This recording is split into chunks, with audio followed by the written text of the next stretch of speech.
Remue ménage.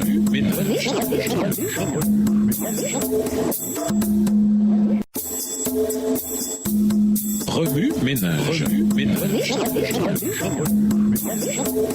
Bienvenue dans votre émission Remue ménage. Nous voilà à la leçon de dimanche, intérioriser à l'image de Dieu. Dans le commandement du Christ, tu dois aimer le Seigneur ton Dieu de tout ton cœur, de toute ton âme, de toute ta force et de toute ton intelligence. Luc 10, verset 27, nous obtenons un aperçu de la nature de Dieu et de celle de l'humanité. Ce commandement implique notre capacité d'aimer ainsi que la capacité de Dieu d'être aimé de cette manière. Dans ce texte, nous découvrons une compréhension plus complète de ce que signifie être créé à l'image de Dieu. Genèse 1, les versets 26 et 27. Être créé à l'image de Dieu signifie que nous avons été créés avec un cœur, une âme, une force et une intelligence. Cela signifie que nous avons été créés par des facultés émotionnelles, spirituelles, physiques et mentales. Cela suggère également que ces attributs sont ce qui nous relie à la ressemblance avec Dieu, car il est, lui aussi, un être pourvu de facultés émotionnelles, spirituelles, physiques et mentales. Dieu a créé la race humaine à son image. En outre, il a créé avec la capacité de croître davantage à sa ressemblance. Cette pensée dépasse presque l'entendement humain. Adam et Ève sont sortis parfaits des mains du Créateur. Ils étaient des êtres aux facultés physiques, spirituelles, émotionnelles et mentales parfaites. Cependant, Dieu a voulu que plus ils avanceraient dans la vie, plus ils croîtraient en perfection. Il leur a accordé la possibilité de se développer en capacité et en vigueur. Non seulement Adam et Ève pouvaient recevoir une plus grande somme de bénédictions physiques, mentales et spirituelles, mais ils étaient aussi capables de recevoir des qualités encore meilleures découlant de ces bénédictions. Le récit de la création implique que si le couple était resté fidèle à Dieu, cette capacité à croître en capacité et en intensité aurait été la leur pour toujours, leur donnant le privilège de découvrir toujours plus la sagesse, la puissance et l'amour de Dieu. En outre, grâce à cette découverte, le saint couple augmenterait en connaissance et en bonheur. Dieu créa les êtres humains comme une image de lui-même. Il les créa hommes et femmes. Genèse 1, le verset 27. En demandant à l'humanité de refléter sa propre image, Dieu a donné à la race humaine un objectif éternel à atteindre. De plus, en les créant à son image, il les a équipés pour atteindre cet objectif. Aucun objectif plus grand et plus satisfaisant n'aurait pu être donné à des êtres humains que celui de refléter l'image impressionnante d'un Dieu lui-même parfait en sagesse, en puissance et en amour. Remue ménage, revenez à votre texte écrit et étudiez le passage. Encerclez les mots, expressions ou idées répétées. Soulignez les mots ou expressions qui sont importants et qui signifient quelque chose pour vous. Reliez par une flèche les mots, expressions aux autres mots, expressions associés au connect. Quels éclairages particuliers vos notes semblent-elles indiquer dans l'ensemble? Mémorisez votre verset préféré tiré de Genèse 1. Écrivez-le plusieurs fois pour vous le rappeler plus facilement. Comment une chose parfaite peut-elle s'améliorer? Au revoir. Et à demain si Dieu veut.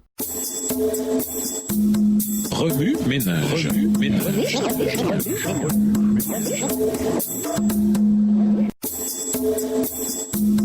Remue ménage.